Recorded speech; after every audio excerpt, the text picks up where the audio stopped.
What's going on, Bleacher Fan Faithful? We got a big week in the NBA coming up this week with the NBA draft on Thursday. And this year, with a ton of teams with multiple first-round picks and a summer of free agency we're expecting to be crazy, there are, of course, a ton of trade rumors floating around.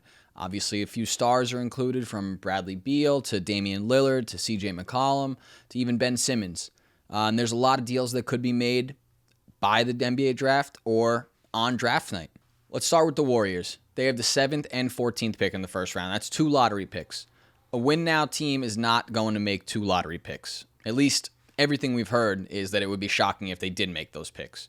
So the assumption is that the Warriors will package those 2 picks along with some other stuff to try and get another star.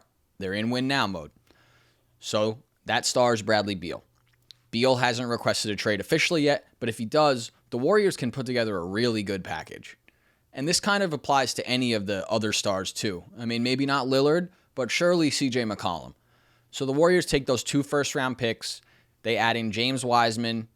We add in Andrew Wiggins and maybe a future first or a future pick swap. Now you're looking at a package of 3 first-round picks, 2 guaranteed lottery picks, James Wiseman, the number 2 overall pick from last year, and Andrew Wiggins. You know, a lot of people clown Wiggins. A lot of people say, he clearly didn't live up to a number 1 pick hype. But Wiggins can score, and he's still only 25 years old.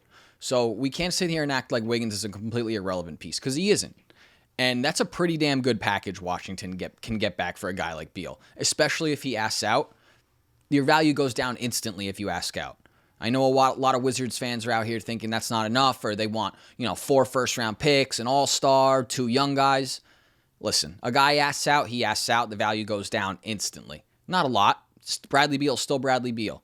But we got to be realistic, and that's a pretty damn good package the Warriors can put together for a guy like Beal. I don't see any other team that can make a better offer for Beal at this point. But regardless, expect the Warriors to trade out of those 7 and 14 spots. Maybe it's not that deal, but it'll be another deal. The next is the New York Knicks. The Knicks hold the 19th and 21st pick, and everything we've heard is they're trying to get out of that and move up. Package those 2 picks to move up. They also hold the 32nd overall pick, which is the 2nd pick of the second round, so pretty close to a first rounder and still a valuable pick in what's supposed to be one of the deeper drafts in recent memory. So if you take those 2 picks, maybe they move up to get into the teens, or the somewhere in the 10 to 15 range. There's reports that the Warriors turned down 19 and 21 for 14. We'll see, but that's the type of deal the Knicks could end up doing. Or you look at a team like the Cleveland Cavaliers, the last team on this list. I think the Cleveland Cavaliers could be in a position to move back out of 3.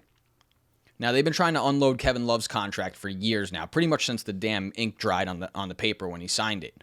So the Oklahoma City Thunder, who hold 3 first-round picks, 6, 16, and 18, could package, or they could take, the Cavs could move back to number 6, while OKC moves up to number 3, who reportedly they're very high on both Jalen Green and Evan Mobley. So getting into the top 3 would guarantee them one of those guys. So OKC moves up to number 3. Cleveland moves back to number 6. OKC also takes on Kevin Love, because that's what they do. They take on aging veterans who to use their salary cap space to gain additional assets.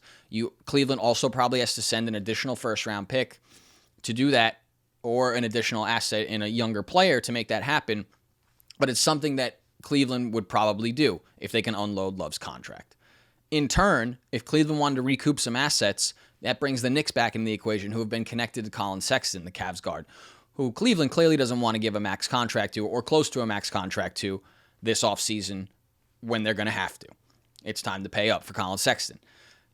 So the Knicks maybe can come into that equation and recoup some of those assets the Cavs lose in the OKC Thunder trade. So they unload Love, they clear up a bunch of cap space. They have to pay a little bit, in draft capital to do so, but they can recoup some by trading Sexton. Maybe the Knicks are willing to part with their first 2 picks, their 2 first-round picks, or one of those and a future pick, or one of those and the 32nd pick, or one of those and additional young players, maybe a Kevin Knox, Emmanuel Quickley, or an Obi Toppin. So that's three potential teams that could be making moves in the first round. Obviously, those aren't exact trades, but those are three frameworks of trades we could see in the first round of the NBA draft. Hit me up in the comments and tell me what you think of those potential moves and if there are any others that you think might happen on draft night.